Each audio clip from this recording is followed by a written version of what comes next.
More traditional puzzle games or platformers where you play as a character from a perspective other than a first person have become more popular in VR since the release of Moss.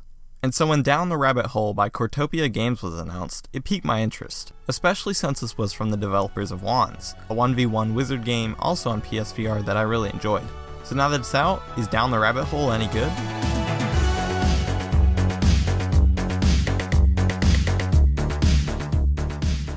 Down the Rabbit Hole is a puzzle game that has you playing as a girl looking for a lost pet, but while doing so, she ends up in the crazy world of Wonderland. The story is pretty basic and sometimes slow, but it shines in a few areas with some clever writing. In this game, you'll be going from area to area solving puzzles.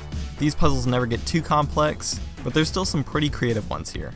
Some of them involve going upside down, changing clocks, freeing creatures, and more.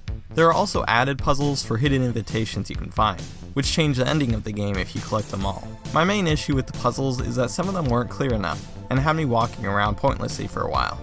As for how you play the game, you're put into a 360-degree hole and the world appears around you, and you can move inside of it to better see the world, including rotating so you can stay in view of the camera. But the problem with rotating is that it's forced click turning.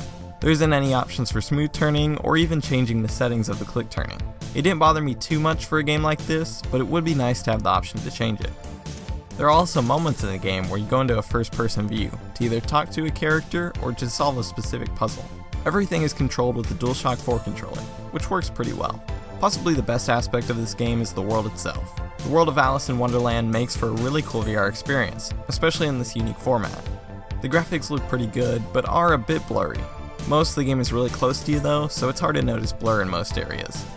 My biggest problem with the game is that it's only around an hour and a half long, and that hour and a half isn't too engaging.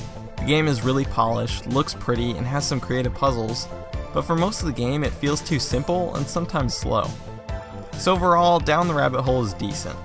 It does several things well, but the gameplay itself really had me engaged, and when combined with the short gameplay and price tag, I just can't recommend the game. Maybe consider it if you have kids who play VR or if you want to see Alice in Wonderland in VR, but otherwise I would pass on this one, or at least wait for a sale.